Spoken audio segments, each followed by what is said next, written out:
Alright, welcome back to my Knight Rider project build.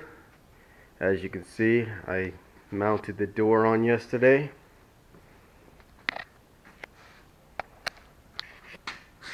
And the gap is really nice on it. A lot better than what it was. I installed a brand new sweep on here. The other one was actually in really good condition, but I had already bought these, so might as well just put it on.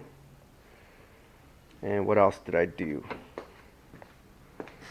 I ran the boot back in here, tightened all the bolts down, made sure this thing opens and closes really nice, polished up these things, well, not polished, but gave them a nice sanding with a little Scotch-Brite pad, the red ones. And still got to put this cover in. Got my wires ran back where they belong, and everything's hooked up. Got this back installed. So next is to put on the weather strip, new weather strips that I bought. I'll be doing that today, and let's see how easy this closes. Really easy. Before it would hit this this thing, and it would make it hard to close. And now it's real easy. A little noisy because I don't have the covers on yet. I did dynamat the inside of the doors, so it should be a lot quieter now.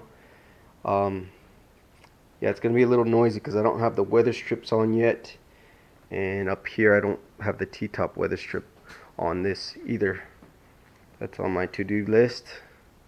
Yeah, and so that's about it. I mean, when you want to put these doors on, it's good idea to use a jack, and I used a 2x4 and some soft pads under that right up on this, and that's what got the door aligned for me. Is you put it right, you put this on just like that, and you kind of open it up where it's gapped a little bit, put that jack with the pads right up on here, jack it up where you want it, and then you tighten those down, those bolts, once you have it where it's not hitting that striker, and then you should be able to, you know, close it nice and easy, just like that. See, should be able to do it with a little finger. Alright, that's it for now. I still got to do the other door, which is right here, and it's not the funnest thing to do, especially when it's painted. You got to be real careful. Another thing that I did is I put a lot of tape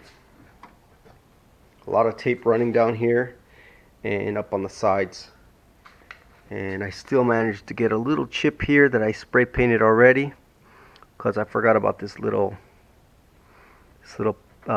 dimmer switch for the lights, and that kind of scuffed it up, so I'll have to tape the other side up. And what I used was I used this foam padding stuff that you see me use earlier. It's, you know, it's a stick-on stuff, and I just took off the foil, and that's what I'm going to lay right here after I put on the little plastic piece. So when I put the door on and I put the striker on, I put the door on the striker, and then I just have to have somebody kind of hold it here while I put the bolts in, and then I go back and leave those a little loose, and then I jack it up to the point where it's not hitting the striker, and tighten those down, and then you're done.